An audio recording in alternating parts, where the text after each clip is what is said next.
Welcome to the Homeschool High School podcast, brought to you by Seven Sisters Homeschool.com and the Ultimate Homeschool Podcast Network. I'm Vicki, and I am excited to bring you a new thing from Seven Sisters Homeschool. Do you remember back when you were in like elementary school and early middle school when your teachers would have you write book reports? I don't know about you, but I had teachers that made book report writing something very special to us, and we kids would actually have fun doing book reports. So let me tell you about it. See if you had similar experiences. So, especially when I was in sixth grade, our teacher had us do a book report on any book that we were reading. So she'd take us to the library and we would pick out novels to read. And then we would finish the books and she would give us a book report form to guide us through the book report writing process, although we had to write it out longhand on paper and then make our own cover for the book report. So we could do an illustration from the book or copy the cover or do something creative like a collage on the front of the book report. So we just had a blast. It turned into art projects. It turned into creative writing. And then when we were all done, she would hang up a clothesline across the blackboards in the room and with clothespins, and we would clothespin our book reports onto that clothespin across room. So the room was decorated with book reports. And then each day for several days, we would take a few minutes and read each other's book reports and get the inspiration from other young people about the things that they had read. And so book report writing really brought books alive, and it made sharing about our books a community experience where we were enjoying reading and inspiring each other together. So we have noticed lately that there are more parents asking us for a book report form or template that they could use to do similar kinds of things with their homeschoolers. And so, you know what? We go like, let's pull on our memories and our experiences and make a book report template for our homeschooling friends so young people can have the joy of doing a book report. And really, we want it to be something fun and enjoyable. So our seven sister Marilyn sat down with seven sister Allison's husband, Wayne. And so Wayne, as you may know, if you've got elementary age kids, Wayne is the developer of the Seven Sisters literature activity guides for young readers. So our elementary kids who are starting out in their reading adventures, his activity guides that he used in the classroom with his kids as a school teacher for a whole career. It have phonics activities and games and critical thinking, fun things that help children learn how to read for meaning, how to decipher things, how to, expertise their phonics, and just really valuable experiences based on classic books like Curious George and You Are Special, the Max Lucado book, and which, by the way, is free at Seven Sisters Homeschool e-store. So you can download Max Lucado's literature study guide for You Are Special anyway. So Wayne and Marilyn got together and worked on a template so that young people would have a book report form that they could do their initial book report writing. Once they get that down, they can use their own creativity to come up with their own book report form if you want them to. But this is a guide through. And in fact, what they created is an editable template. So if they are of typing ability or you want to type with them, you can use this editable book report template. So anyway, let's talk about what goes into a book report. One thing you got to know, and we say this all the time, there's not one right way to homeschool, and there's not one right way to do a book report. So, this is the way that we would do it with our kids. So, when I did book reports with my kids, this was a similar format. And this is the format that Wayne and Marilyn came up with that combined what they did with their kids. So, anyway, let's look at the book report template and what we would suggest. So, for those of you guys who are on YouTube, you can see a sample on the screen. And for you guys who are listening, I'm going to narrate it for you. So the first, of course, the most important thing that needs to be included in a book report is the title of the book.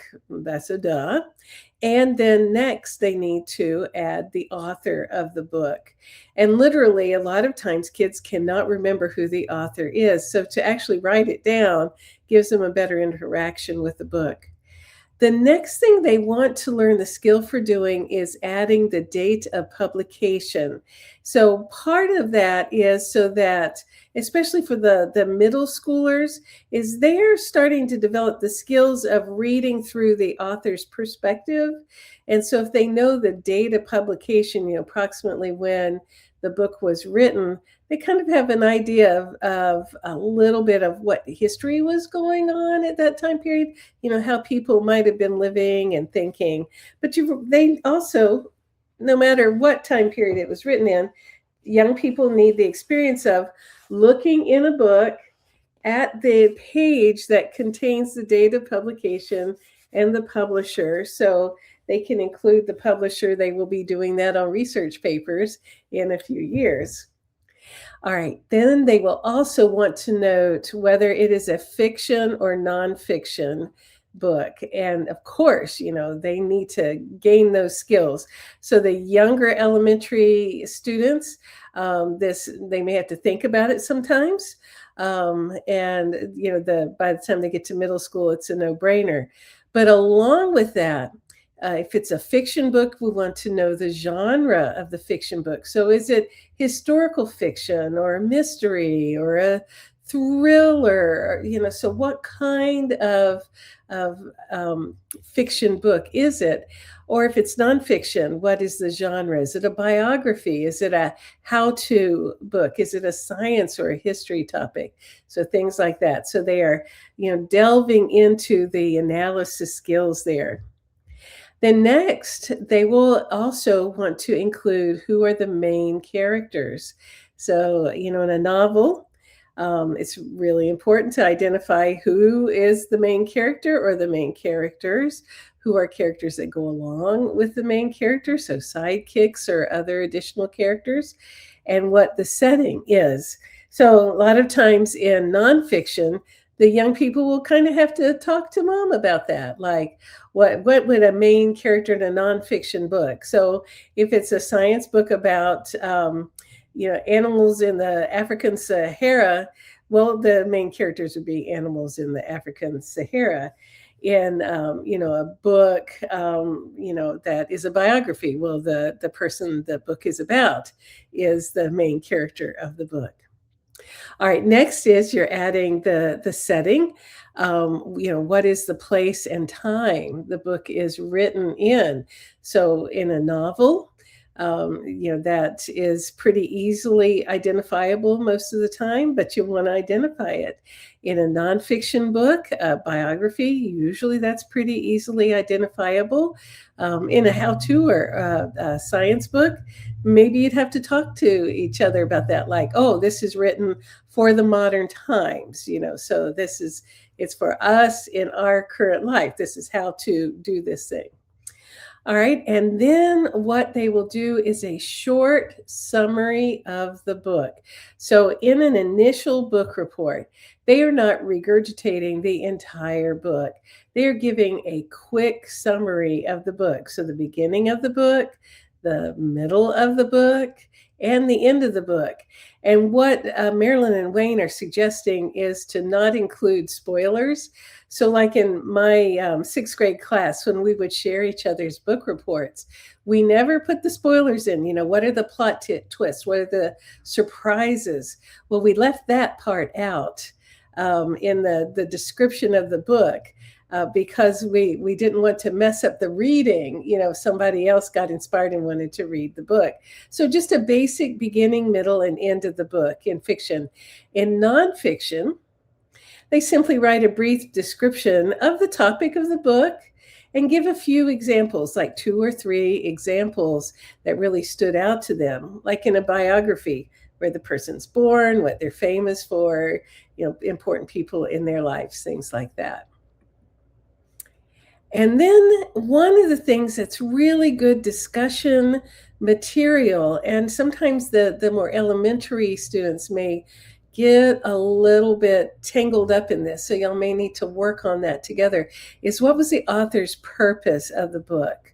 And in this case, a lot of times you are looking into the author's mind, imagining what would the author be wanting you to experience or think about as you read the book. And so there's not a solid one answer to that because we really can't read the author's mind, but it's a good thinking, critical thinking development kind of exercise. So, maybe the author's purpose is just to be informative. I'm going to tell you how to do this thing. It might be persuasive, like remember Uncle Tom's Cabin was to persuade people to be uncomfortable with slavery. It might be just for entertainment. So, a lot of novels are just there for fun. And that is absolutely wonderful, just to have fun reading a book. And then you wrap up the book report with a personal reflection. And this is so good for students of any age to say what their feelings about the book was.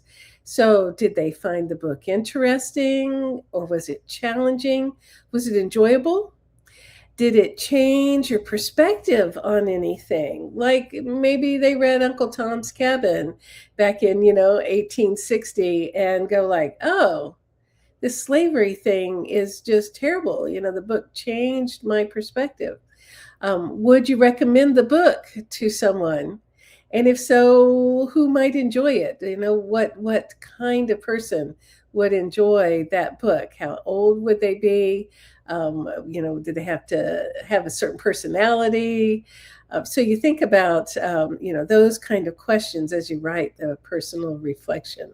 So, and that's basically the introductory kind of level book report that helps students gain confidence in writing those reports. And the purpose of writing the reports is to digest what they're learning from reading the book, to interact with the book on a deeper level than just simply reading. And sometimes, like in our sixth grade class when we were sharing book reports, is hopefully to inspire someone else to read the book. So it can also be, inspirational. Now, for students who are just thinking about it, they don't want to do a whole report, but you're introducing how to really digest a book and capture what was beginning, middle, and end of a book. SevenSistersHomeschool.com has a freebie, and it's a book summary chart, and they just fill in the chart, trying to organize their thoughts and organize their understanding as they read. So, we got a free book summary chart, and the book report template is $2.99. So, it is not a high risk proposition. We just wanted to give homeschoolers and homeschool parents confidence and support and launching into the delight of book reports. So hope you hop over to SevenSisters.com and enjoy doing some book reports. Maybe start it out together, or maybe your youngsters are ready to do it on their own.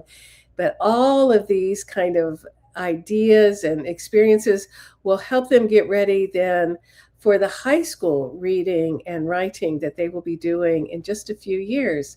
Hey, There's not one right way to homeschool, and there's not one right way to have a kid. They're all different, but we can take the tools that are there, like free book summary charts or book reports, and adapt them to the needs of our elementary and middle schoolers. Okay, if you've got any questions, please go to Seven Sisters Homeschool Facebook group and share those questions with the group. There are so many seventh sisters in that group that share so many wise experiences and bits of advice. By the way, who are the seven sisters? So there's six of us, seven sisters. There are me and Sabrina and Kim and Marilyn and Allison and Sarah. And who's the seventh sister? You are. Thanks for being part of the homeschool community. We are all in this together. All right. Well, thanks to all of you guys for being here today. Thanks to Seth Tillman for editing.